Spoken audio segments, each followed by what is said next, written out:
Backpack Broadcasting continues to bring you the best original sports content, but now you can get more of the content you love. For as little as $3 a month, you can get access to bonus content, including behind-the-scenes footage and interviews from the Sports Walk, Sideline Stories, or the Ain't Hard to Tell podcast. All this exclusive content comes via Patreon. There are tiered levels of patronage, and each Backpack Broadcasting patron receives exclusive perks. Your support helps Backpack Broadcasting create more of the original content that you love. Visit Backpack Broadcasting's Patreon page and become a patron today.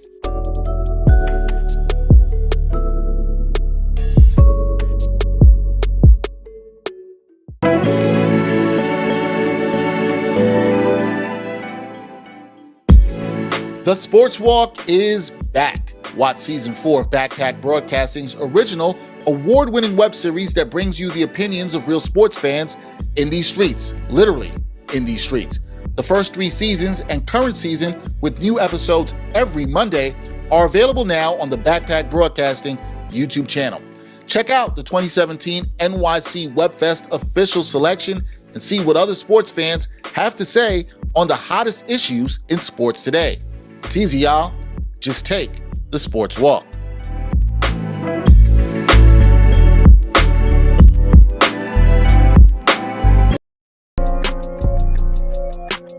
Are you looking for a better way to play player props or daily fantasy sports?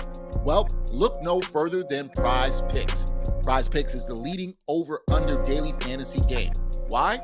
Because it's so easy to use and win. You can make your picks in under 30 seconds and win up to 10 times your money in one day.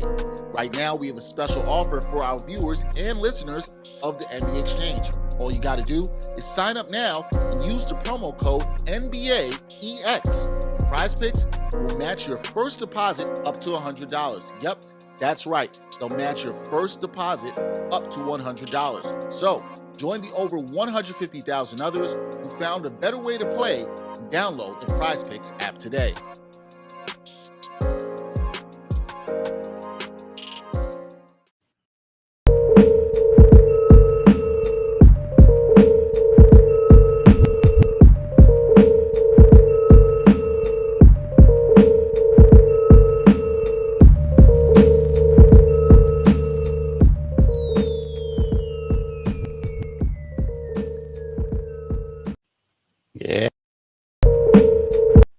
Sorry, it was so good. We almost brought the music back again. You like it? Yo. That's the new.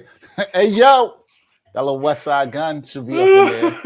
We got some new intro music for the Ain't Hard to Tell podcast, episode 219. Shout out to Ghost Dave for the production. Yep. My man, Ghost Dave, East Flatbush in the building on the production. My man going back a long time. He did the production for that beat. He's done a lot of other stuff for us for Backpack, but we shout out to him for that. He's been on the show before. He's done a lot of stuff.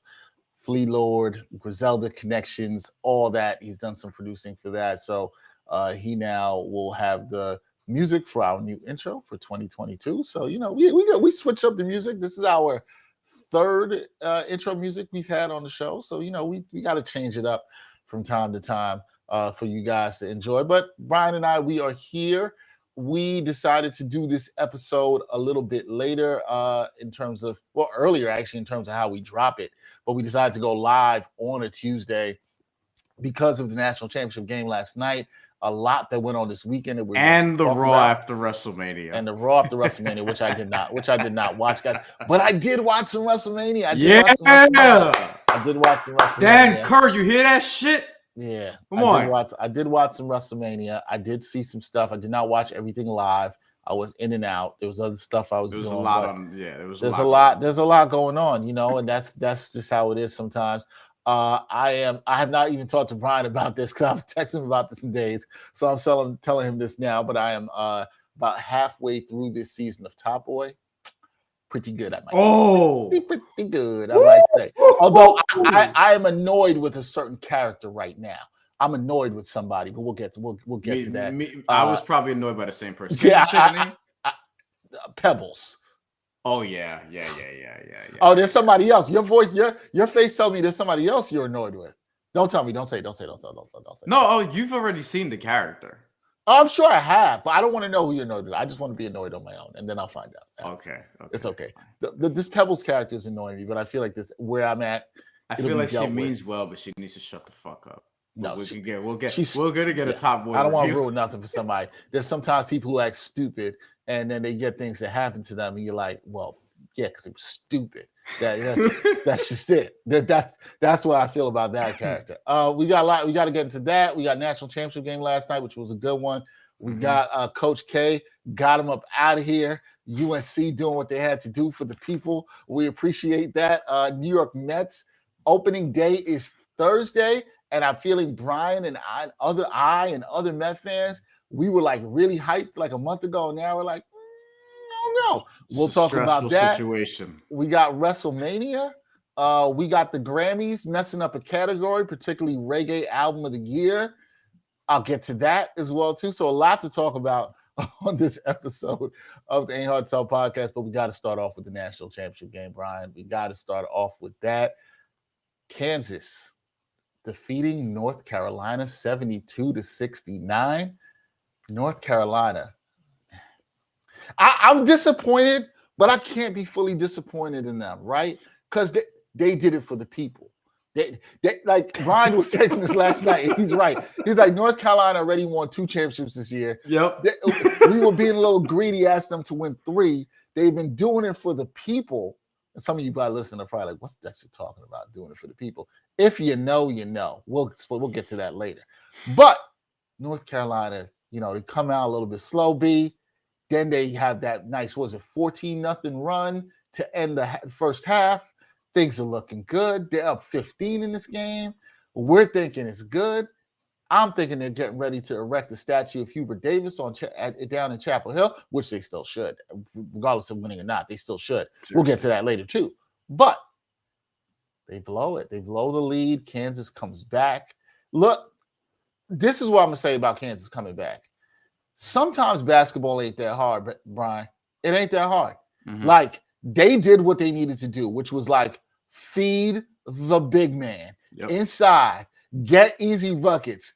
If you know anything about a Bryan Fonseca all-star, or sometimes the way Brian might want to see some basketball played, Brian would like people to let's get a little bit more in the post. Let's bang a little bit. Let's get some of those easy buckets inside, right? You don't got to do all this shooting from the outside. Not saying it's not necessary. I'm just saying I like balance. Because I was somebody who shot a lot of threes back in the day. Just I had to, right? Yeah. But if I had somebody, if I played with a really good post player, like a legit one, like if I had a Dexter Henry in high school, you know what I'm saying? Because you play in the post. We get those entry passes, you know what I mean? Like I think there should be more balance instead of everybody trying to be Steph Curry. Did you like what Kansas did? Because I thought in feeding the big, they tried to exploit what they needed to exploit. They just went to what they knew was going to work and going down low, and the guys hit outside shots, but they kept the defense honest. I thought they did what they were supposed to do. Did you like that? In boxing, they teach you to attack the injury, and with Armando Bacot, we knew that he had an ankle problem going into the game, and we knew that he wasn't going to be 100%. Still played a hell of a game. Like, I absolutely loved his effort. And if I'm a team, and if I have a second-round pick, because I don't think he's going to go in the first round just because of the way people look at, prospects now. And to what our point, they want more perimeter-oriented guys or more versatility, but if I'm in the second round, I'm absolutely taking him. And if I believe in my developmental system, I think he could be a starting center at the next level. If you sort of hold he's a really good rebounder. That's something you can't teach. He's a really good rebounder.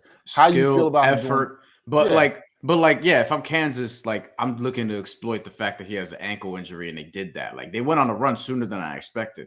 You knew the run was coming. Like, I felt like going into halftime, I think it was 40-25. North Carolina was up. You felt like the run was coming. And it's crazy because I had this thought right at the end of the game where I'm like, yo, of the top 5 things I'm going to remember most this season, maybe this says more about me. This national title is not going to be in the top 5. It'll be right there, but it's going to be St. Peter's in whatever order. St. Peter's, Duke lost number 1 against North Carolina. Duke lost number 2 against North Carolina, which we're going to get to in a second. Mm-hmm. You know what I mean? Like, I don't think this Kansas is going to reach the top 5 for me necessarily, right? Now, I would have to name 2 other moments, but whatever. We'll get to that in a second. Yeah, it's like shit. Miami's Elite Eight run, getting to the Elite Eight for the first time. Miami, Iowa State. I thought that was really cool. But I think the tournament itself was great. Like, I think it's more to say like how good this season of college basketball was. It was interesting, and then just the tournament in general. I think the tournament was awesome. Both men's and women's tournaments were awesome. The men's had more upsets, which typically happens, and then with the women's side, you had probably the 4 best teams left. UConn was the number 2, really, because Paige Beckers got hurt mid-season and missed a couple months. Otherwise, they probably would have been a number 1 seed. And that game that they had against North Carolina State to get into the Final Four was probably the best game between both tournaments, where it went into double overtime. And then Paige Beckers was getting buckets late. Raina Perez is tough. Like, both NCAA tournaments were great. And as it pertains to Kansas, like, yo, I was looking at their, I guess if you want to call it a resume, before we started this. The amount of national championships, Final Fours, Sweet 16s, and Elite Eights. You know what I mean? Like, I don't think that should be overlooked. And even I can get sort of bored by them sometimes. And, I'm not somebody who gravitates to, oh, this is consistently excellent, whatever. There are certain things that we can sort of parse through that. But I do think that they should be commended for their excellence, right? Because they've just consistent every year. It's almost every year it's a given that Kansas is going to be one of the 4 number 1 seeds. And that's crazy. And, Bill Self, I guess he deserves some respect because, look, they came back, had a hell of a second half, and they won against a North Carolina team that they should get theirs too because, look, I, like many others, thought they were going to lose in round 1 to Marquette. Me and Murph said that up here, right? This wasn't a traditionally great North Carolina team. North Carolina as an 8th seed, usually you look at that and be like, even though you're an 8th seed, you're still one of the 30, 35 best teams in the country. You're a North Carolina 8th seed, which is a team that's usually used to having number 1, 2, 3, 4 seed in the tournament. And for them to make this run, maybe not even a top 10 Carolina team on paper, but this is one of their best runs in that program's history, a program that has had Michael Jordan on it, right?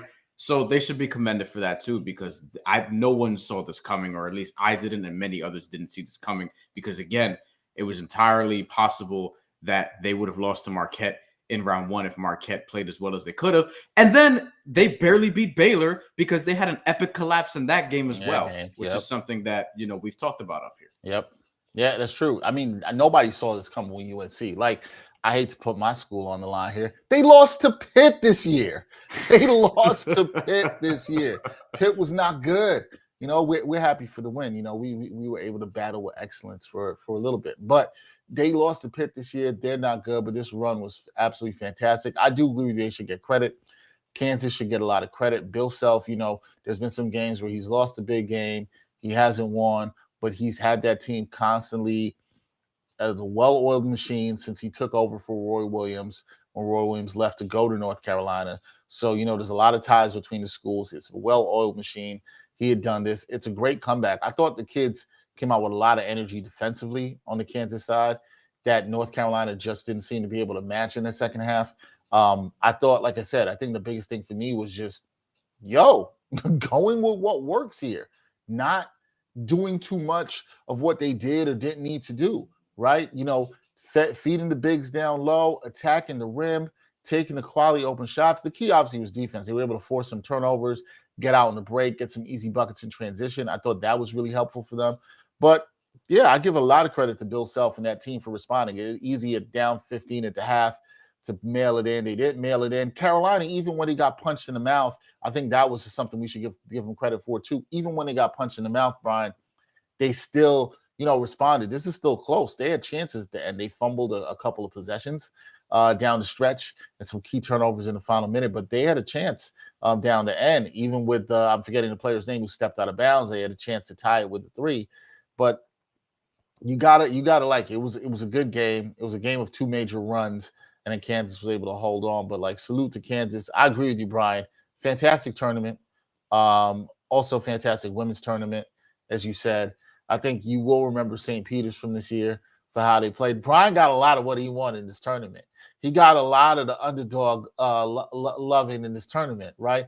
I got Puerto Ricans going far in the tournament. George Condit, what I'm saying? The tournament was catered to you, man. Like the tournament. I got Butch Lee's kid, Matthew Lee, going far in the tournament with St. Peter's. Yeah, the tournament was catered to you. So, And Daryl Banks, who's their leading scorer, yep. also half Puerto Rican. You know what I'm saying? Like You just in heaven. You can't. Next year's tournament won't be as good though, right? It won't. You yeah, just can't probably live up not. to I it. will say this is one of my favorite tournaments in a minute because I feel like we haven't had as many great tournaments lately.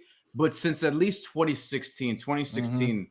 was the one where Villanova, Chris Jenkins won on the buzzer beater against North Carolina, actually. Yep. And where Marcus Page had a ridiculous shot before that.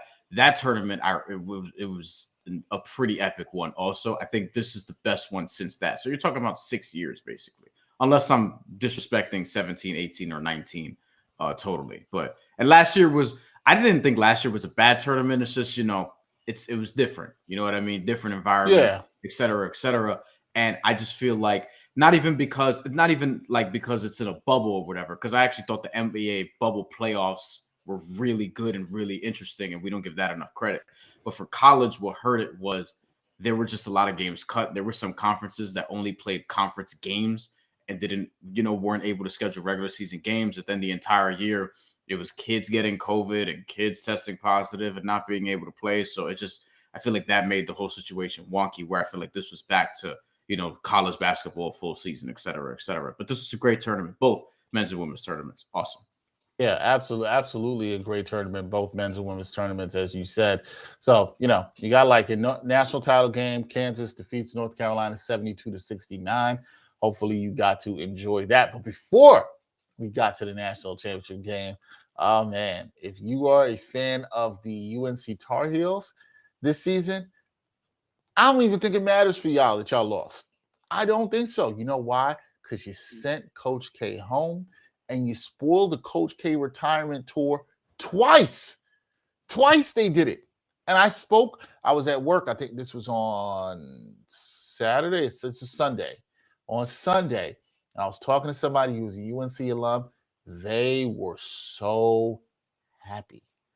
They told me they didn't care what happened on Monday. And I understood it. They were like Brian's been saying, it was like, we already won our championships. That's what they're saying. And they already got 6. They already got 6 national titles. It's like, we've done this. They were like, the person told me to send Coach K home without having a chance to win his 6th title, national title, was so sweet. So sweet. And I said to this person, and also my man Zach Brazilla also said this too. Yeah, we gotta put a statue up of him at Chapel Hill. He sent Coach K home. If he had won the championship last night, Hubert Davis, needed that statue. But if he had won the championship last night, woo, that would have been so sweet for him to have sent Coach K home. Also ruined his last game at Cameron Indoor, where they smacked him. UNC just smacked him. And Coach K was mad about this. And look, some people might be like, Coach K is a great coach. What's wrong with you, Dexter? Why are you not respecting Coach K? I'm not saying Coach K is not a great coach. We talked a lot about Coach K and his greatness, okay? We know he's done a great job, what he did at Duke. We know all that. I think what certain people may not understand, particularly if you're not from the Black community, right?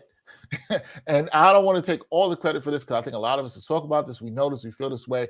Bomani Jones on his new show, Game Theory, did a fantastic job of a little sketch that he did about this. Look, you was growing up when I did in the early 90s, the kind of players that Duke recruited, right? Particularly when they were becoming more and more Black starting players in college, Duke wasn't really going that way. They were still recruiting the Christian Leitners. They were still recruiting that guys. And when they recruited Black people, it was a clear, certain kind of Black person. Okay, let's just say they were staying away from the urban folks, as some of y'all might like to say. They were staying away from that. So I think more people, particularly if you come from urban inner city areas, you rocked more with the Fab Five in Michigan. You know what I'm saying? They were a little anti-counterculture, more hip-hop. UNLV running Rebels. You were down with them. Georgetown Hoyas, down with them. The people looked like you a little bit more. Styled like you a little bit more. We're trying to style on people on the court like that a little bit more. A lot of these teams had the Brian get down in them, right? We're out here to mash things. We're out here to, pardon my language, things up. right? We're trying to get this done. And it was very anti-Duke. So I think a lot of people, they were happy to see Coach K go out like this. They didn't want a happy retirement for Coach K, because later Coach K started recruiting those kind of guys. He changed it up. He understood what he had to do, but it was later. But nobody ever talks about why he was recruiting those guys before. We just avoid that subject as if it didn't happen. But it happened, and we saw it. And you know what? Some of us are happy. Some of us are happy that this happened, and he got up out of here. Our man Gerard Hector likes to say Coach K is a tyrant. He's not here for him. All this other stuff. And there's some points of that too. How he should talk to his players, how he talk to the media. There's definitely stuff on that too. Are you shedding any tears for your man, Coach K? Come on, man. Getting up out of here. Right? If you know me at all, you know that Duke is everything I don't stand for. All right. Like in terms of Dexter's astute breakdown and who they recruit until recent years where Coach K felt like he had to adapt and start getting one and dones and guys from different communities and such. But at the same time, like before, I absolutely detested much of their teams. I hated JJ Redick when I was younger. I love him now he's one of my favorite basketball analysts now, and I listen to his podcast, but I absolutely detested him, which he probably gets this a lot. He probably gets this a lot and he probably gets it because people just hate Duke. I hated Greg Paulus. I remember when YouTube was starting and it was just the wild, wild west out there, Dexter, as I talk about often. I remember people putting out those Greg Teabag Paulus videos of him getting dunked on. John Shire, I couldn't stand him. Who else was on those teams, Dexter, from like the late 2000s or whatever? Late 2000s. Hold on. You got Greg Paulus.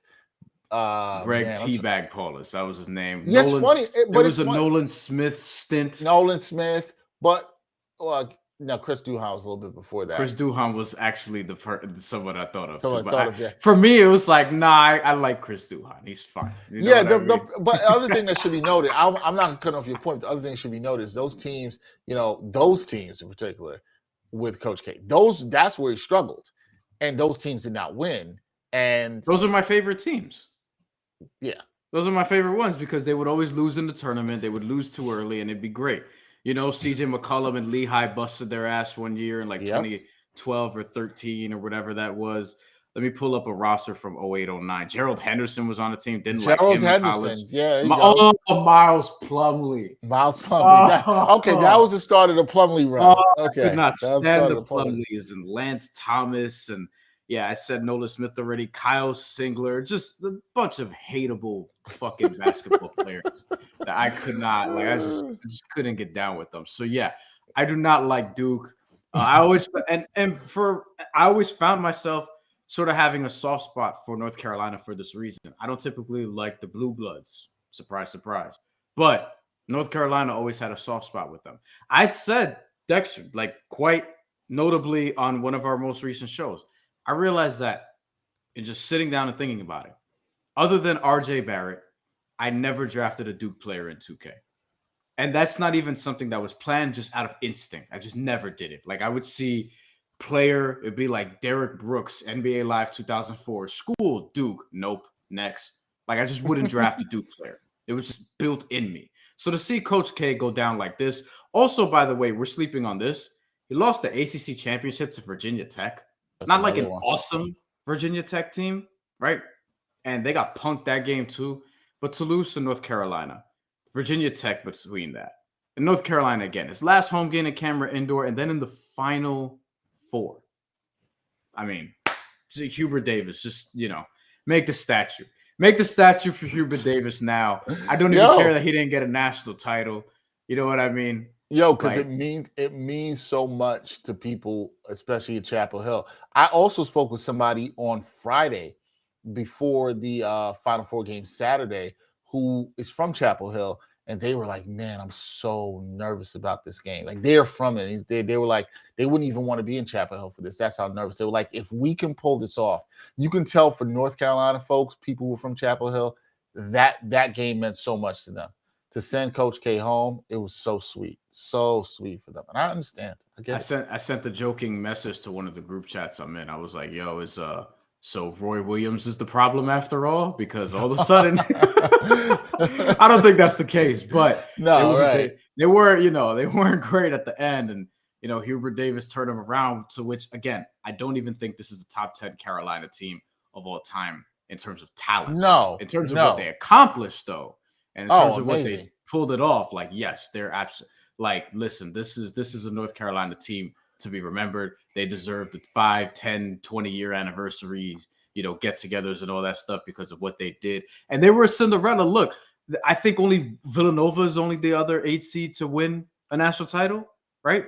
We've had a couple get into the Final Four, whatever the case may be, but that's a rare thing, even though it's North Carolina, arguably the most storied program in college basketball history. Like, I don't want to lose sight of that. But yeah, fuck Duke.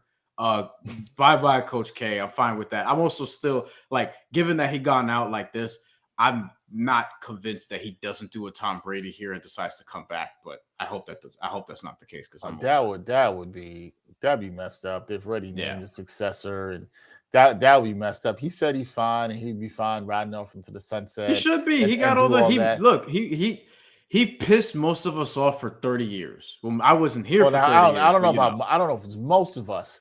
Listen, as much as there are people who are anti, there's a lot of people on the other side that are loving Coach K and Duke, right? They're loving Coach K and Duke, and I understand it. I get it.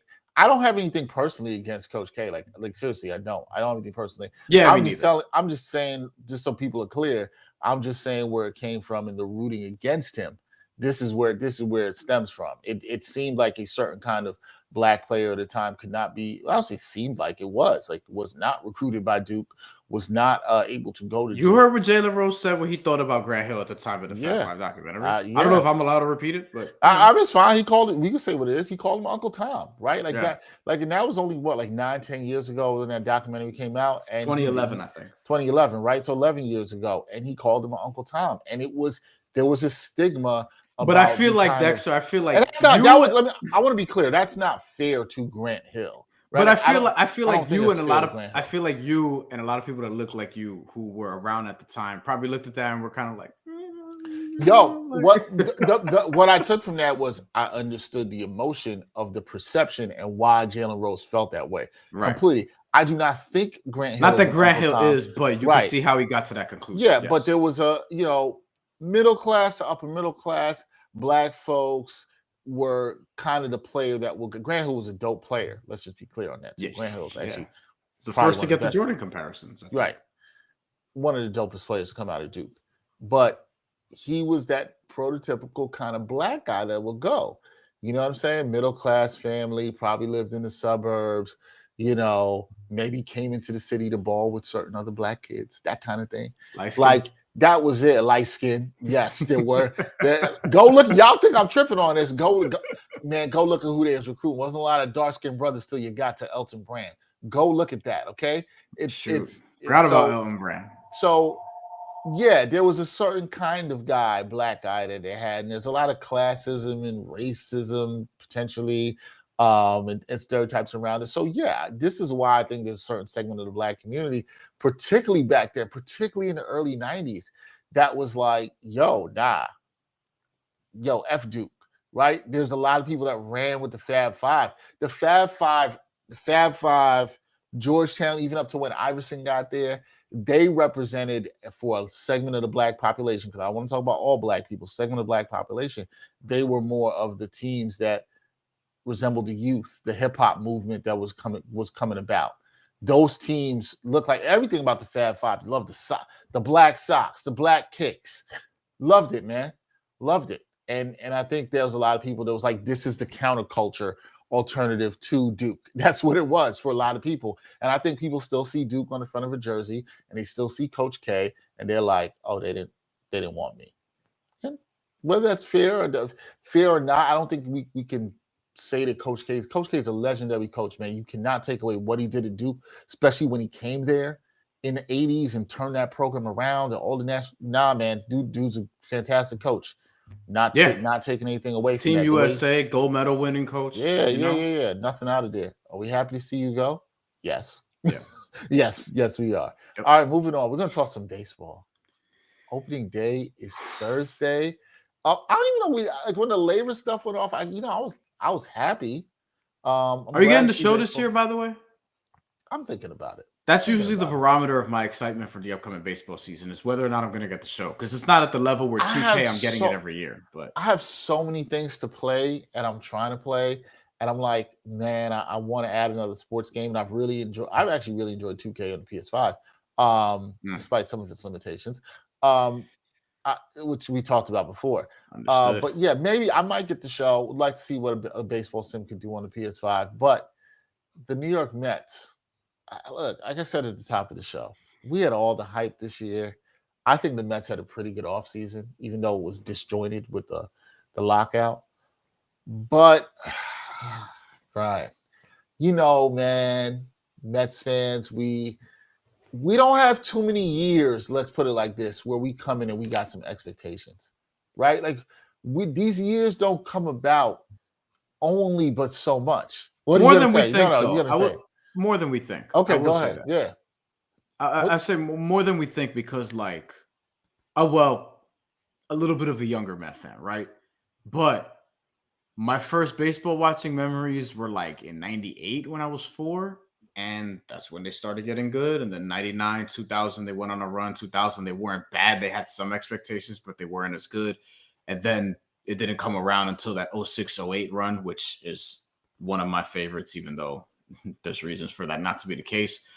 At 09, I don't remember their expectations. And then they had that other window in like 14 at the end. They started being pretty good. And then you had some expectations for 15, but not much. Then you had expectations for 16, and then for 17, then it went down. So every like 5 years or so, there's like these little 3-year windows where it's like, oh man, like, we're really good potentially. I think we're in the middle of that now because there were some expectations last year and then it fell apart at the end. The year before was a COVID year, was weird. 2019, I don't think we expected a ton, but we didn't expect them to suck, right? And I think I remember them being competitive, but injuries, etc. And now this year, I mean, injuries. And that's the other thing about being a Met fan and watching the Mets for a long time. Injuries are part of baseball, period. But it feels like the Mets just have one of the worst lucks in terms of just injuries in general, and it's felt that way for a while. And now we're seeing it with Jacob deGrom and Max Scherzer. So you could lead us into that. Yeah, man. deGrom in particular, because I don't think Scherzer's is that serious. Yeah. Yeah. And I have some level of concern. I think any year you come in with expectations, I do have some level of concern. I think you're right. They fluctuated every now and then. Last year, you said some expectations was disappointing. This year, I think the expectations are heightened because of the addition of Scherzer. Money, ownership. Ownership. Steve Cohen's trying second to win. Year, can Lindor do something? Blah blah blah blah. Lindor, okay, yeah. But Brian brings up Jacob deGrom, and Friday, if you're a Mets fan, you had a little bit of a blow, and this is probably what got you concerned. Let's take it back a second. Last Sunday, the previous, not that Sunday, the Sunday before that, not the Sunday just passed, the one before that, deGrom and Scherzer both pitched in the same spring training game, and they both look good. deGrom had pitched about 3 innings.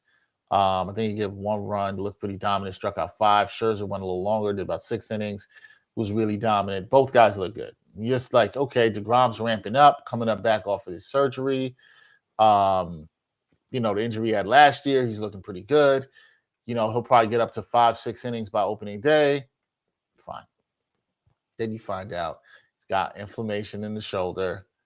Gonna just rest. They're gonna reevaluate him in a month. Could be out for up to 2 months. And you're like, that's one. Then the next day, this is Friday, the next day, Max Scherzer supposed to be pitching a minor league game, right?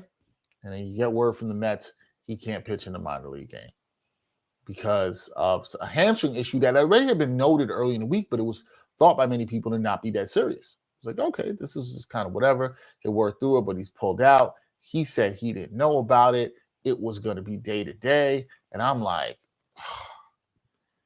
we got our 2 aces. We got 2 really good pitchers. Scherzer's older, and this is maybe why she might be a little bit more concerned about him. Scherzer's older, so you worry about how he bounces back from something like a hamstring. But Jacob deGrom's the one where he could possibly be out for 2 months. So I'm very concerned here with deGrom because it's the same shoulder again.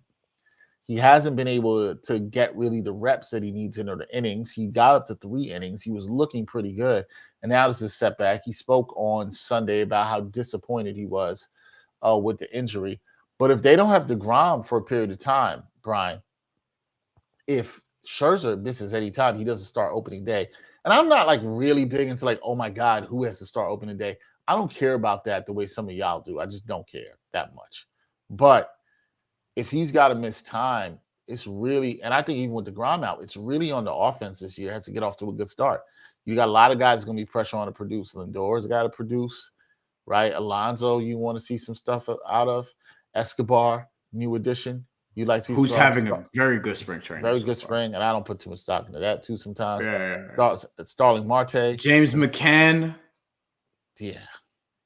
He needs, guys are going to need Tomas to hit. Nido's breathing down your neck. That's right. And guys need to hit in ways where guys haven't hit, right? For when we won't even talk about deGrom starts where guys don't hit.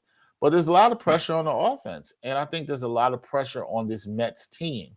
The only thing that makes me feel good, and I'll let you go, Brian, the thing that makes me feel good about it is I'm a big fan of their manager in Buck Showalter. I think he has the temperament to keep these guys right and get what he needs to get out of them. I just worry about the pitching rotation. Is there enough talent if both aces are gone? I think they could withstand deGrom being gone for hopefully not 2 months, but if he is, I think they could be able to do that. I just hope deGrom can get healthy, pitch again, and his team has enough of a focus in hitting because the division ain't easy. Dodgers are still out there. Mm-hmm. It ain't easy. So, it's just typical Mets, it feels like, to get high, have these expectations, and then injuries. It comes crashing down.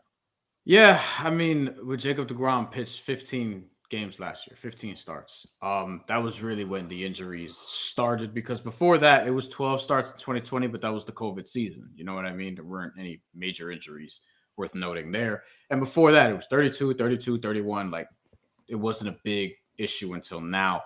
And it's unfortunate because Jacob deGrom is also in his 30s at this point. It's going to be 34 on June 19th.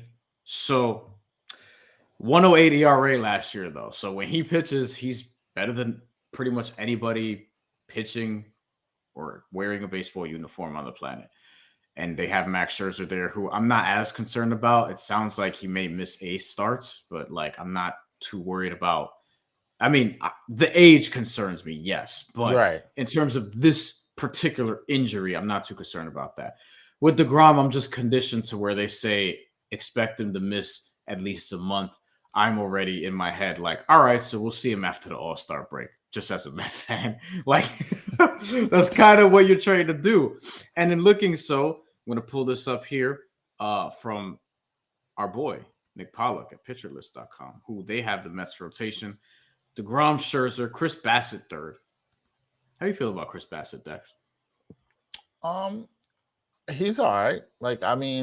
Right. That's kind of the point, right? Fine at 3. I have no problem with that. I think he's a fine third starter. I like that trade. I thought it was a trade worth making. I don't like him as a number 1 if we're gonna, not have. Yeah. Well, now you're moving him up to number 1, number 2, and he's probably, if Scherzer can't go, he's your opening day starter. Again, I don't get crazy about who's starting on opening day. I'm not going to go crazy about it. Carlos Carrasco. I think he's all right, but we'll see. Tyler McGill.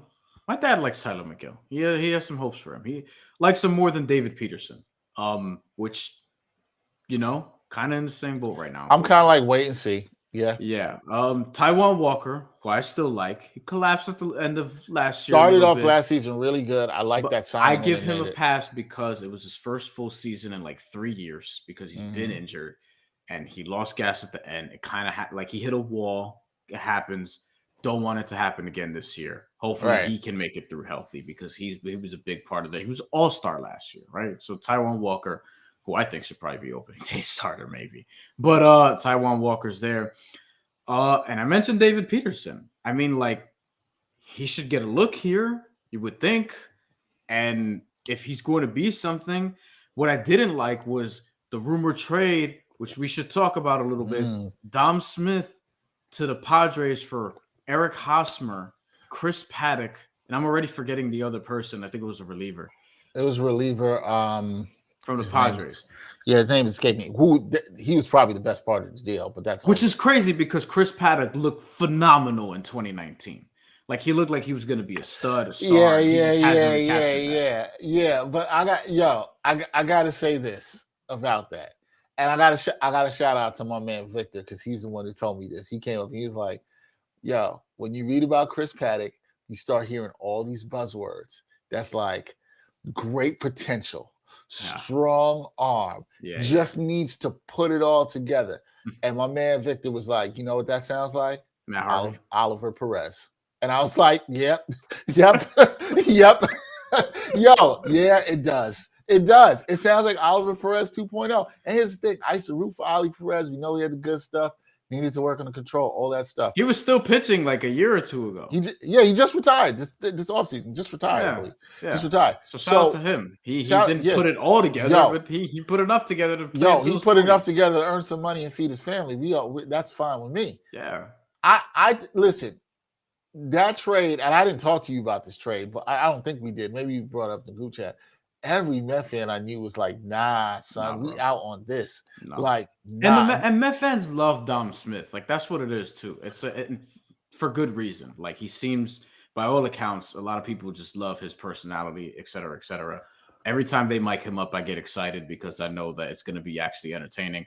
And if you want to talk about potential, this is somebody who, I think he's 26 now, maybe. But I still think that he's somebody who can reach a level that he did at one point in his career early. I think he struggled a bit last year. And I also think like it's been weird, right? Like some weeks he'll play 5 times and other weeks he'll play a couple times and then pitch hit and then he'll start. But don't you think some of it, Brian, I always hear the thing with Dom Smith because I like Dom Smith too, like you. But I think the thing is people always like, oh, he doesn't hit for power. And I'm like, yo, but he's a pretty good gap. I don't care. Why he got to hit for power? I'm with you because he plays first. It's old school. He plays first or third. It has to be a power position. Big, or because he's big or whatever. I think we get bogged into too many of those. Like, this is a power position. He plays left field. He plays first base and third base. So, like, I think sometimes those things are stupid. My first baseman could play leadoff for all I give a shit. Like, It's like, look, that's another thing. We got past the point where people remember before leadoff was always your fastest guy, which I still would do, by the way. That's something that I would still subscribe to. Except nobody steals bases. That's all other thing. Yes. That's why I would steal bases. That's why I would do it. That's why I love Starling Marte being on this team. But you also have now you've got teams just putting their best hitter first. Which is not something that I would do because I would want my best hitter to have somebody on base, most likely. Yeah, I would want that too. But I'm saying, my point is that we've grown out of that, and that's basically it. But Dom Smith last year was the first year that he had more than 200, not at bats, plate appearances in a season. Okay, because he just hasn't. Remember, 2017 he was a rookie, came up late. 2018 he was up and down. 2019 he was pinch hitting. 2020 was COVID. And then 2021 finally got, a full season where he was playing more so. Right. And he hit 244. By the way, above league average because everybody's just doing the same shit. Now he was somebody who got hurt by the shift, right? He was somebody who got really hurt by the shift. And now this year, we're going to see. I still am not anti-shift because I think motherfuckers should just learn how to hit the other way. Yeah, I've always been on that. A couple of you, shout out to Twisted Tapioca up in here. What's good with you? Also, he had a nice comment. Brian keeping a stack of books behind him, pretending he reads is still wild to me, but I digress. That's my Brian, book. I wrote that shit. Yeah, let him know, Brian. Let him know. It's on Amazon right now. Let him know. Also, shout out. But I don't read that many books. To your point, I don't. He knows you don't read. He knows. He knows. But he wrote a book. You can't take that from him. Shout out to my man Omar. He says Dom Smith needs a new team that's going to play him at first and leave him alone. To your point, though, he Brian, might. I don't want him to leave though, and they have universal DH now, so I feel like there's a path. They should utilize him, but part of the reason I think they might want to get rid of him. I don't agree with this. This was the point I was making before. Part of the reason they might want to do is like, oh, he doesn't hit enough for enough power. If you're gonna I think it's stupid. I think Dom could be a good hitter. I think he's a really good gap hitter, and I think there's ways we should look at that, the value in that a lot more. I think that I understood why they might want to flip Dom, because they're like, okay, what that told me was this Jacob deGrom thing might be a little bit more worse than we thought. Let's try to get some depth here. Don't want to use my Dom Smith chip there if I've got to use it. See, and that was the thing. I was fine with the thought of using that chip. That didn't really bother me. We're gonna use it for Chris Paddock, who had one good season, and all you're telling me is a ton of upside. To your point, Dom Smith has a ton of upside too, and I trust what I've seen with that upside more than Chris Paddock, who sounds like Oliver Perez 2.0. That's all I'm saying. And Eric Hosmer, like, I don't want to. We're getting him too late. Well, the word on that was Hosmer would come. The Padres, which should also scare anybody, and I think it would scare you, Brian. They are most of the salary, right? They want to pay a lot of his salary, right? They're so desperate to get off this dude. They're like, man, it was going to come down to the Mets only having to pay him 6 to 7 per year. And then what I was hearing was the Mets. I agree with this comment here, though. The Mets were going to try to flip him and move. My man Omar says Mets' best defense might be Dom at first and Pete at DH. I also do agree with that, right? I agree. Why can't we do that? Buy out Robinson Cano. You want to get rid of somebody on the team? Omar agrees with you on that. You want to get somebody off the team? Because I didn't even want to see Cano this year. I didn't want to see him in a Met uniform at all. Yeah, like I don't think the Jeff McNeil, Francisco Lindor thing is. I mean, look, maybe last year there was some tension or whatever. I don't think that it seems to be a thing now that I'm worried about, right? Mm-hmm. So I would, and I said you this last year, I would like for him to just play second base, assuming that he and Lindor can, have that chemistry that you needed there. If not, you have Eduardo Escobar who can play all over the infield anyway. But regardless, right. Like I don't think Cano needs a spot at that number. Like you want to shed some salary, get him out of here. I'd be fine with that. I didn't want to see him on the team in the first place. Do I think he still can help? Yeah, I guess so. Fine. I'm like the young people are going to say, well, the younger players look up to him. Should they? Maybe should look at him and not take PEDs. How about that? Like that I'd like to see. And look, I think my man Omar brings up a good point here. Yeah, why can't we put Dom Smith at first base, who's the better player defensively that we know, right? And put Pete, who we love. We love Pete, man. Put Pete at the DH spot. He ain't got to play the field. He's got to worry about being in the lineup, providing the power that y'all love, and hitting bombs and doing what he does. And Dom can play first base. We know he can play at first base. He's a better defender. We know that. Yep. So I don't know, man. But you're right. You're right about Cano. You want to get a guy off the team, you should look at doing that. I don't think the Mets need to make another move right now. But then again, I don't know the information that they know. They might be a lot more concerned about this DeGrom injury or no more, and like, we need to shore up our depth. I respect them for trying. I just don't think Chris Paddock was the answer. That's all I'm saying. That trade didn't excite anybody. And then you were going to tell me you're going to flip Hosmer. Well, you can't flip Hosmer when then it comes down to his salary being $6 to $7 million a year, because now he's really worthless. I don't even know if the Mets would have been able to flip him, to be kind of honest with you. Yeah. I don't know. And it's like Hosmer has been booting stuff in the field. He has no role on this team. He's not better than Dom Smith. No. So not today. We didn't have to do that. Are we going to give a prediction on the Mets? Do you have a total of wins for the Mets this year? Just get into the fucking playoffs. That's it. Just get, because in baseball you just got to get into the playoffs. Now I did. Wait. Also, you should add get into the playoffs healthy. How about that? Yes, get into that's the most important thing. Just get 90 wins or whatever, 90, 95 wins. 90, I think, should do it. And then be healthy come September 30th, and then go from there. I did in a FanDuel video a couple weeks ago. I did pick them to win a division. Once I saw Freddie Freeman leave, but I feel like Atlanta could replicate Freddie Freeman's production with Ronald Acuna Jr. But go in as the wild card. I don't give a shit. Baseball's weird. Look at the Red Sox last year. By the way, I think people are sleeping on the Red Sox this year. They have the 4th best odds out of 5 teams to win that division. 5th is obviously the Baltimore Orioles. I think they could win the division again. They have one of the only managers who matter, and it's Puerto Rican. There we go. Got to put on. Got to put on. For Yo, he gets Alex Cora gets shit done. I think he's one of the best managers in baseball, and I also think that All right, I don't disagree. Boston's gonna make a splashy move at some point. I think they're gonna make a big trade to like really like get into that top group. I think they're better than the Yankees, and I think they're probably gonna be better than the Rays. Yeah, the Red Sox are really good, and you're right. Honestly, I agree with this comment though. If the Mets don't get to the postseason, we riot. There ain't no LOL for me. If they don't get to the postseason, we riot. Period. Yeah, they don't get to the postseason this year. Nah, fuck that. I'm tight. Scherzer, DeGrom, Lindor, fucking Escobar and Canha, which apparently is Canha, not Canha. Starling Marte. Lindor's got to have a good season. I actually think that he will. I'm actually not worried about. I think he's an MVP candidate this year.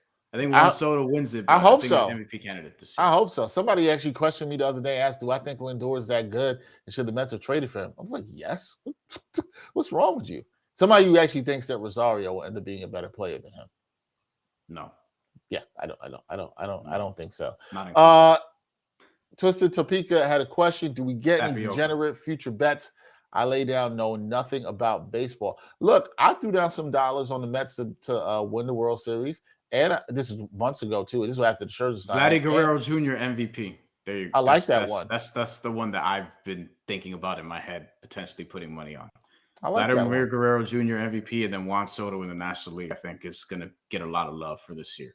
So, even though I don't think his team's going to be that good, but that didn't stop Bryce Harper from winning it last year. That is true. We'll see. We'll see how the Mets go. We're Mets fans. Shit, Shohei Ohtani too. The Angels weren't that good. But except his numbers were stupid. Yeah. Oh man, his numbers were stupid. But I'm just saying, team success for MVP in baseball doesn't have the same weight as it does in basketball. Which that is true. I think we're going to get into that next week because the regular season will be over. Yep. We'll have basketball. It's gonna be a lot of fun basketball. It's gonna be a lot of fun basketball talk next week. Gerard, Jamal, hope y'all are watching. I hope it's also a tease for basketball talk. Brian will be joining me on Friday on the NBA Exchange. That's right. To talk about his team. Y'all know who that is. Y'all know who that is. You know him and the boy Timmy talk about this in the Bahama Rican Boys. Y'all should check that out too. 5 Reasons Sports. Shout out to them. Check that out. But we'll be talking about the Miami Heat, because I'm very intrigued to see what Brian's saying. This is why I saved him as a guest for this episode, because I wanted to talk to him about the Heat going into the playoffs, if they're the number one seed, which we might know by Friday. Definitely want to talk about what they can do. So we got a lot of basketball. Oh, man, there's so much I want to talk about the basketball. The Heat are a fun team, man. To answer some questions here, Antonio Urbano, does Soto get $500 million? I don't think he does, but I think he might get close. Like, I can see. What did he reject? 350? 350 he rejected. It was around there. I think he can get 4. Not for 10 years, though. It'll be longer than 10 years. Maybe 12, something like that. I think he can get 4. And Soto is, how old is Soto again? Soto is maybe 23, 24. Yeah. Okay. Yeah, I think somebody give him is going to give him 12 in that bag. Somebody will. Now we're both Met fans, John Rodriguez, to answer your question. Yeah, I'm just intrigued to see how that's structured with opt-outs. I'm both there. Yes, John Rodriguez. We are both Mets fans. Shout out to you for joining.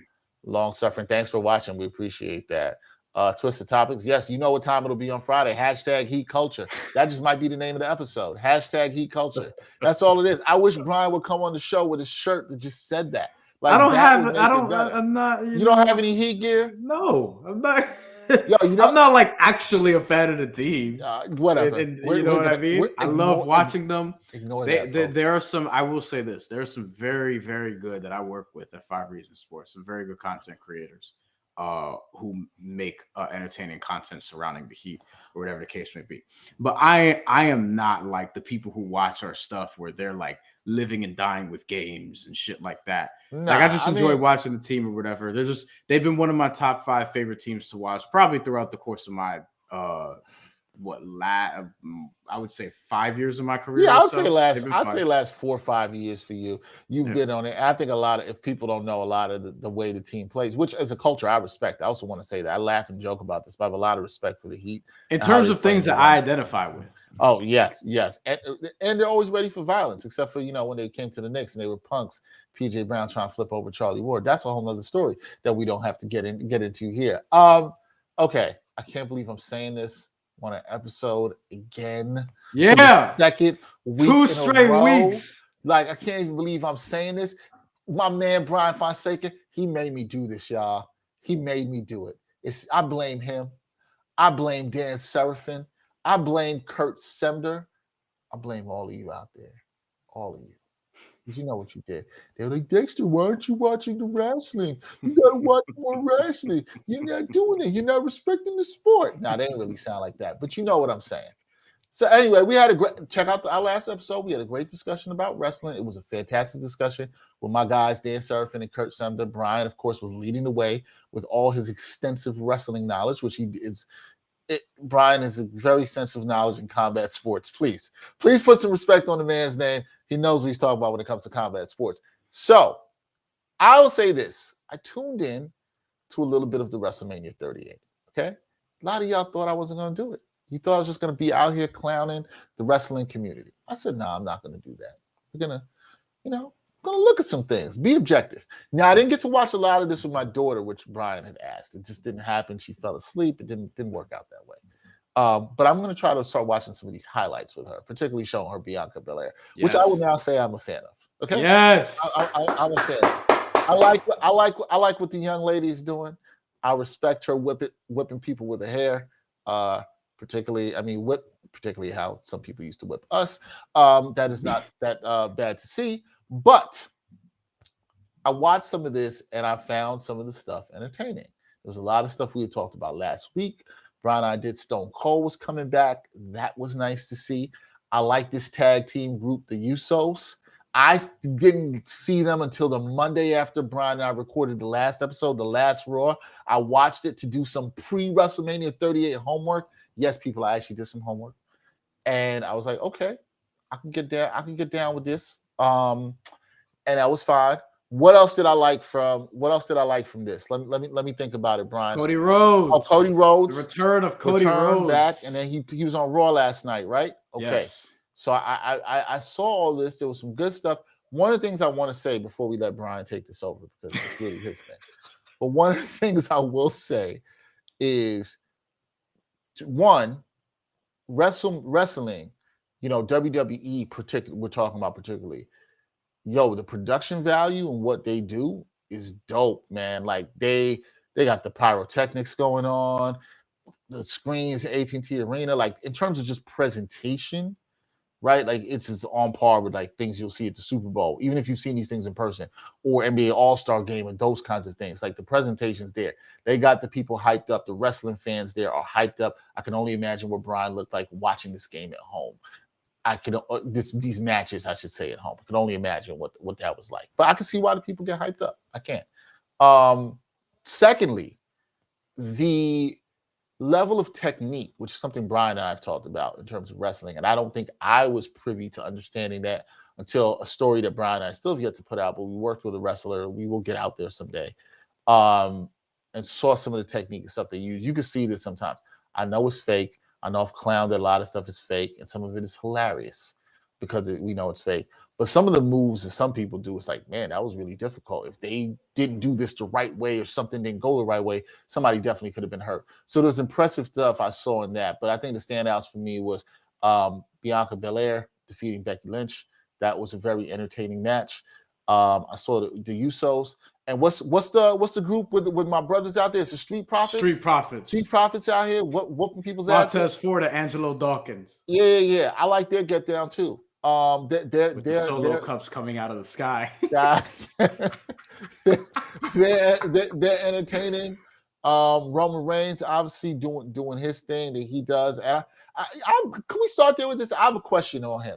How does the general wrestling community feel about him? Right? Oh, this is great. Because I went in, so the night after we recorded, I was sitting actually right where I am right now, and I was watching. I texted you. I was watching that, was it the WWE Evil or whatever they have? Yeah. I was watching the doc piece that they had on him. I did not finish it. I got about 25 minutes in. I want to say to people, very good. If anybody knows me, I like long form stuff. I like docs. It was actually very good and interesting. And I was very interested in his character. Yeah. Brian had let me know a little about his lineage, which I actually did not know till earlier that night. I learned all the stuff. I'm watching it. It's very interesting how he went from basically kind of clean cut, nice guy, Exactly. wasn't necessarily working before he became sick and then returned to the ring and then turned into a heel. Found that rather fascinating and how he's kind of embraced it. And I have to say, it looks like it's kind of working for him. But I just don't know. Here's why I'm asking. Like, I don't know how the people feel about him because I'm not plugged into this. How do the people feel about him? Because I think he's entertaining. He's almost universally lauded as like the best heel in wrestling now and has been for a couple years. And has been the best thing going that WWE has had probably for the last couple of years. The thing with him and his background, and Dex, I also recommend, the only episode I've watched so far is the Hollywood Hulk Hogan one, which obviously gets into how he turned heel and why he turned heel, et cetera, et cetera. There's been other stuff on that, but I thought they did a really good job on that. And that's from the NWO era, baby, so you already know. With Roman Reigns in particular, he came up with the Shield with Seth Rollins and Dean Ambrose. Dean Ambrose, who's now Jon Moxley in AEW. They were bad. They turned face. Seth Rollins famously turned on them, et cetera, et cetera. Roman Reigns became the biggest star out of all three at one point and was being pushed as, as a big baby face, a good guy to people who don't know what that means, on TV, et cetera, et cetera.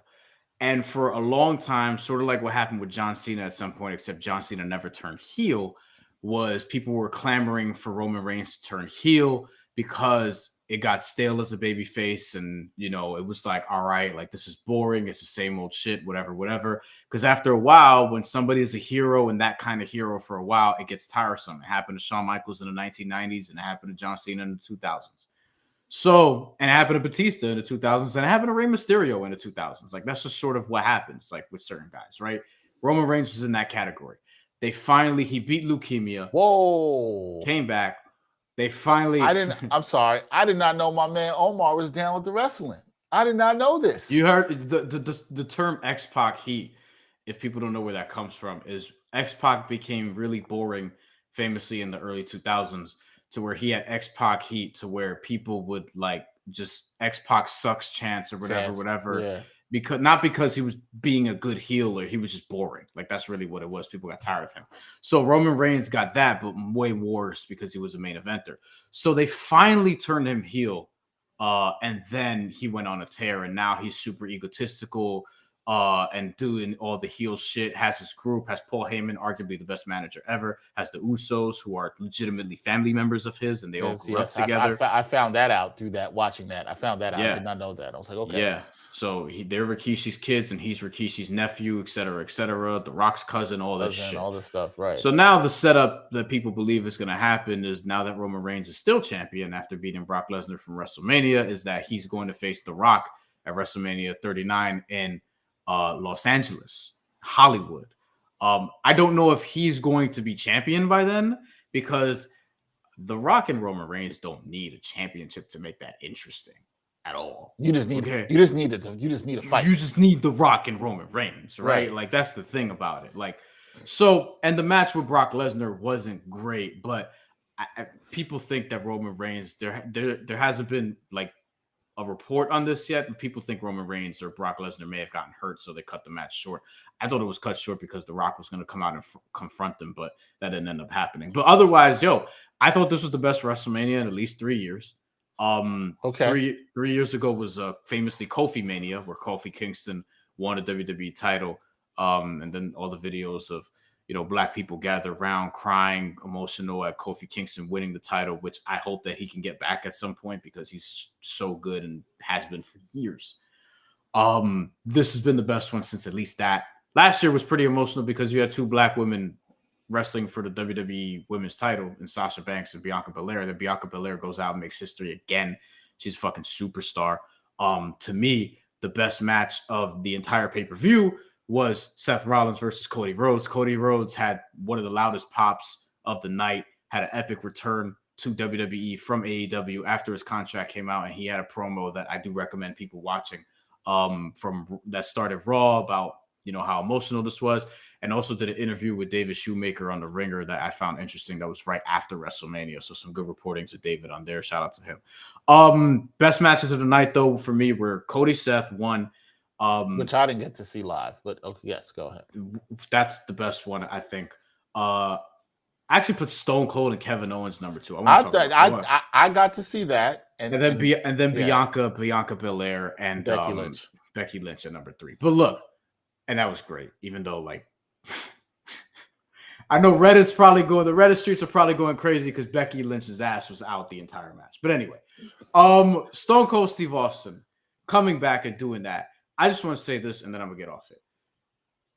To see Stone Cold back, I was raised on Stone Cold Steve Austin, Felix Trinidad, Mike Piazza, the Mets, Curtis Martin, et cetera, et cetera. Like, this is one of my guys growing up, right?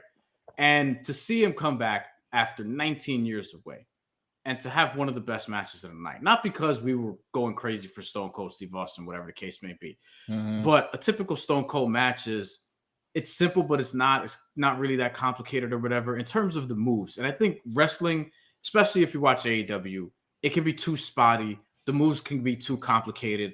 And for what purpose? It seems to be low or high risk, low reward, right?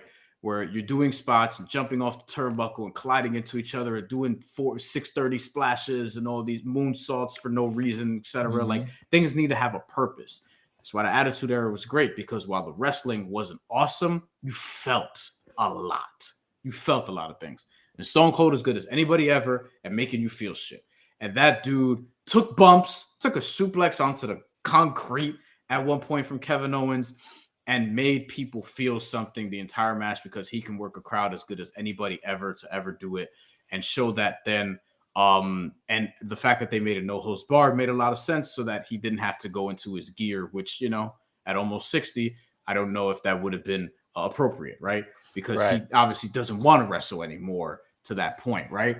And then just to have that great of a match, like, it was just great seeing him again. I was just in awe the entire time, and like, yo, how is he fucking like doing this? And we got to shout out Kevin Owens for being a great dance partner, who also tweeted out a photo of him meeting Stone Cold Steve Austin when he was a kid, and then a photo of him standing across from Stone Cold Steve Austin at WrestleMania. That had to be fucking awesome for him. So shout out to Kevin Owens, who I think was perfect for that. And then Stone Cold came out the next night, stunned Pat McAfee, stunned Vince McMahon also at 77 years old. The worst stunner cell all fucking time. If you haven't seen it, it was hilarious. I have to look that up. I did not see that. It was terrible, Dex. It was awful, but it was so great. And also stunned Austin Theory. But, he got Pat McAfee or whatever. And, so we got a lot of Stone Cold, and it's going to be, to me, one of the most memorable WrestleManias. I have to think about what is the best one since, but it is very good. It was from what I saw, entertaining. I told you the week before I liked Kevin Owens, didn't know shit about him either, but I liked his whole trolling get down. I really am impressed. I did not know my man Omar was into the wrestling like this. I didn't know. He's also a Jamaican brother, which I have to hear what he has to say about best reggae album, the Grammys. We get into that in 1 second, Omar. 1 second. Last thing I'm going to say. Go ahead. Last thing I'm going to say on wrestling, right? Yes. Last thing I'm going to say on wrestling is just a couple complaints. It's still. Are you going to write a letter to Vince McMahon? No, it's still long. So, like, usually they would have matches on the pre-show, at least a couple, right? Right. They've done that. This year they didn't. And this year, both WrestleManias, night 1 and night 2, started at 8 and ended at roughly midnight, right? Which on a Saturday, whatever. On a Sunday, doesn't feel great. Sunday's tough, right? And it's like, if you're starting the pre-show at 6 and you're doing the thing that they did on college basketball last night, where you're talking about the game, and in this case, the matches for 2 hours. All right. Put a couple matches in there so that the card can go from 8 to 11, or just start the card at 7. Do you watch the pre-show though?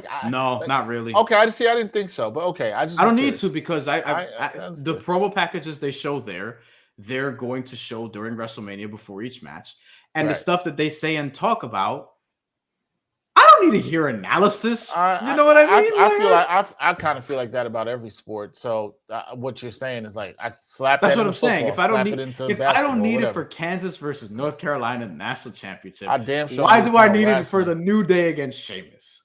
Yeah, and whoever was on. I mean, I guess if you're the casual fan coming in, but even if somebody's a casual fan, I'm gonna be completely honest. Like, I do not watch wrestling like that. Even if coming in, I knew some stuff from you, or I'm like, I could have read about it and I'd have been fine. That's the thing too. I would have been fine. If something major happens on the pre-show, I got my phone right here. You know what I'm saying? I can find it. It's fine. All right, we're gonna move on. We're gonna cut one of the topics we're gonna talk about, which is the NFL expanding the Rooney Rule here. But you know, NFL is trying to save face and act like they care about adding at least one minority coach in terms of like position coaches on the roster, and one female coach just be interviewed or something like that. But you know, I already felt like there was already a minority coach on the roster because, you know, you always got the running backs coach, and the running back coach always looked like me. So I don't feel like they're really changing anything there. Okay, Grammys. Did not watch the Grammys. Nope, me neither. Shout out to Nas, though. Heard he performed the medley. Got to check that out. Sure he did. Shout out to the homie Christina Carrega, who said Nas was performing all the songs that he did not win a Grammy for because she's been snubbed. Nas did not win Best Rap Album 2 years in a row, even though I think he should have based on what was there on the field. I wouldn't even have been mad had it went to J. Cole for the offseason. I'm not totally mad it went to Tyler, the Creator, though. I did not love what I heard on that album early, so I was like, whatever. But like, you know, like Tyler's cool. It's whatever. Now, my thing with the Grammys, oh man, this is so loaded. This is so loaded, man. My thing with the Grammys this year is, and this should also be clear. Brian knows this. I've said it to him before. I am not a big award show person. I do not run into tuning for the awards. I don't really care. They generally disappoint me. They generally don't get the stuff right, in my opinion. I know music is subjective. I generally think sometimes it's just a big popularity contest because that's what it is. So I don't watch. I know a lot of people don't watch. And a lot of people were talking about the Oscars the week before and Will Smith slapping Chris Rock, blah, blah, blah. I'm glad that conversation has quieted down because I was exhausted by it. However, the Grammys. One of the things I listen to a lot every year, besides listening to hip hop, if people know me, I like to listen to a lot of jazz. I listen to a lot of reggae and soca. But some years I might not get into a lot of reggae albums the way I want to. And so sometimes I will, like, you know, once the list for nominations come out for Reggae Album of the Year, I'll look at it on the Grammys, and generally they always compile a pretty good list. The 5 nominees are pretty good. And I would also say most of the times they nail it and they get it right. Now, one of the slight beefs I always have with the Grammys when it comes to the genre of reggae is they never separate dancehall from reggae or roots, right? They never really do that. So they'll mix in dancehall with like roots reggae, and they're kind of competing against each other, and they should not be, but that's a whole nother thing. So this year I looked to see who won because I did not watch the show. Looked to see who won Best Reggae Album this year, and I saw it was a group named Soulja. I never heard of Soulja, so I said, okay, you know what? Let me check this out. Pulled up the Apple Music, found the album that won, played the first track, second track, and I'm gonna just keep it blunt. It sounded like some whitewash reggae. That's exactly what it sounded like. Whitewash reggae. And I was like, this just doesn't say, it's not rootsy. It just didn't have the feel. And I could just tell from the voices. I'm like, yo, are these people Jamaican? Like, so I decided to look up Soulja. And I found out they were a band from Arlington, Virginia. Arlington, Virginia. And they looked like you would expect people, except with dreadlocks, to look from Arlington, Virginia, and white from Arlington, Virginia. And I was just like, oh, okay. Soulja also stands for, Soldiers of Jah Army. That's what it stands for. This group, Soulja, they've been making music for a while, this band has. But they Virginia-based band. They won for their album Beauty in the Silence. I want to give them credit. That was released in July, peaked at number 2 on Billboard's reggae albums. They beat out Sean Paul, dancehall artist, as I said, probably shouldn't have been there. Spice, which a lot of people said their album was good. Jesse Royal, Atana, and Gramps Morgan, right? Did that. Now, this got a lot of flack on social media, right? A lot of people were mad on social media, particularly our Jamaican brothers and sisters. And I don't know how our man Omar feels about it. My man Omar feels about it. But a lot of Jamaican folks I talked to were like, yo, what's going on?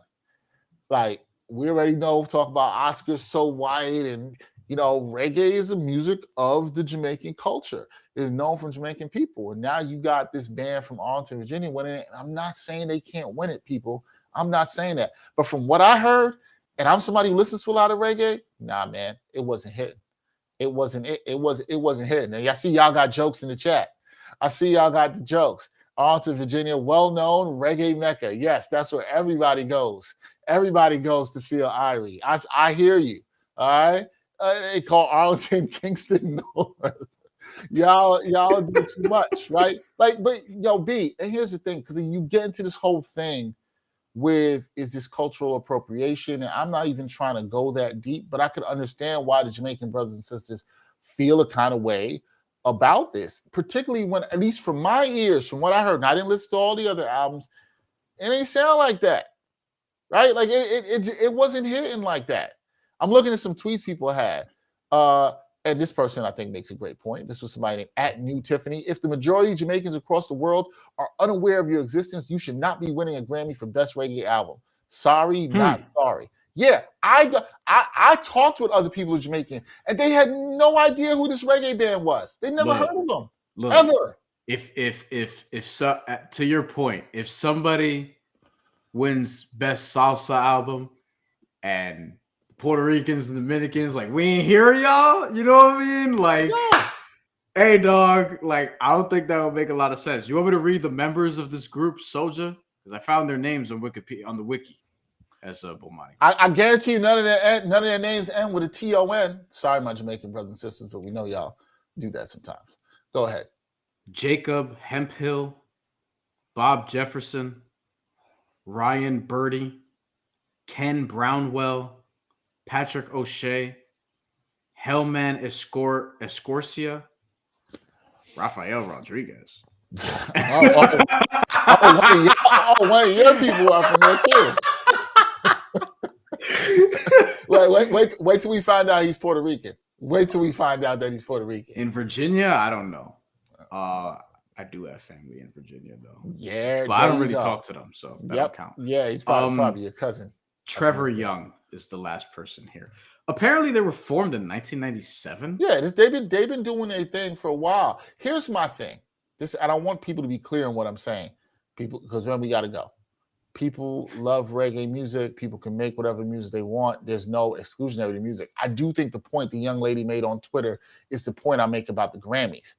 Nobody knows about y'all. Nobody in the reggae community is really bumping y'all. Where are the people who are really plugged in? You can't just look at sales. It can't just be a popularity contest because a whole bunch of like white folks that don't really mess with the genre bought it, and now we're gonna get nominated. That's the kind of the issue. Like, you have people making decisions on the culture or around certain cultures that don't even really immerse themselves in the music, whether it's hip hop, whether it's reggae, whether it's whatever. That's kind of my thing here. And I see my man Omar also knows about the T's Jamaican, knows about T. If there's not an Everton or Trevor, they're not valid. Yep, I would happen to agree. No Barrington, no Everton, no Leighton, nothing. Caribbean people, we like to add the TONs to the end of the name. So that's it. But I think that's my problem here. And it's just that, like, also, like, the music's got to be good. And it ain't sound like that. Now, if there's some Jamaican brother or sister that's out there willing to tell me that Soulja is slapping like that, cool. But I didn't hear it.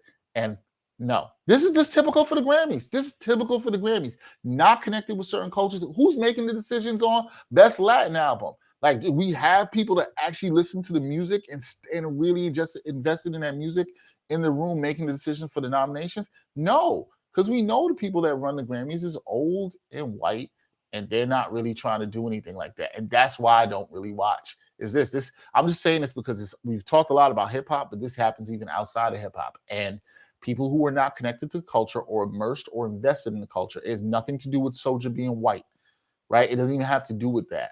But were they really one of the 5 best reggae albums that dropped last year? Yeah, from what I heard, I doubt it. That's what I'm saying. You know, I think award shows, specifically major award shows and major awards, are overrated.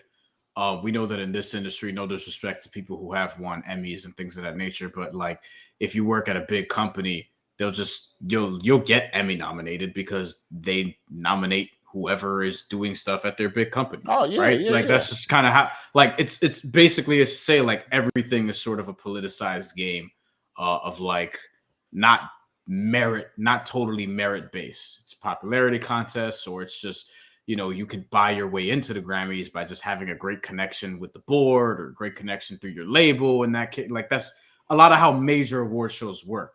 Independent, a little bit different, a little more merit based. Not perfect, but a little more merit based. But a little more merit based. Yeah. So like, you know, with these things, it's like always read between the lines and think about who knows who and who benefits from this the most. And you'll pretty much, you know, find your way there. And also follow the money, because that typically works as well. There you go on your Lester Freeman. There you go. All right, that is it for this episode of the Untitled podcast. Thank y'all for joining us live. We got to do more live ones like this. I enjoy doing these. For sure. It also makes our life a little bit easier on certain ends. I will say that as well too. But it's nice for y'all to rock with us in the morning. We hope that you had a good morning, a good day. We'll try to do some more. Probably also, you know, with NBA season coming up, Brian talked about doing some stuff on the NBA. Maybe we'll go again live next week. Who knows? We just might do that. If you missed the beginning part of the show, you can go back and listen. The audio will be up on all digital streaming platforms shortly. You can also rewatch this on YouTube. It's archived there for you. Still got some checking in for some people here. Also, only award shows that matters, Pace and Spaces, mid-season NBA award show. I got everyone else at that first wrong too. It happens, man. We get shout out to Pace and Spaces. Shout out to Paces and Spaces, Pace and Spaces, excuse me. And shout out to my man Omar. Great show, y'all. Respect. We appreciate you, Omar. Again, Omar, I didn't know you was into the wrestling like that. I guess you're watching it with the kids too. I understand that. Maybe I turned into that too. Maybe that happens for me. We appreciate y'all. Y'all know where to support us and follow us. Continue to follow us at AHTT Podcast on Twitter and Instagram. Continue to support that Patreon. I'll promo with Prize Picks, all that other stuff. Brian will be with me on the NBA Exchange on Friday, so we get to do this again. That will be fun. And then we got a lot of great shows coming for you through the rest of the month. Baseball is back. March Madness is over. So much to talk about. So we'll talk about all that on upcoming episodes. And a lot of fights coming up. A lot of fights coming up. Errol Spence, Jordanis Ugas is here. Amanda Serrano, Katie Taylor, Oscar Valdez, Shakur Stevenson. Gennady Golovkin is back this weekend.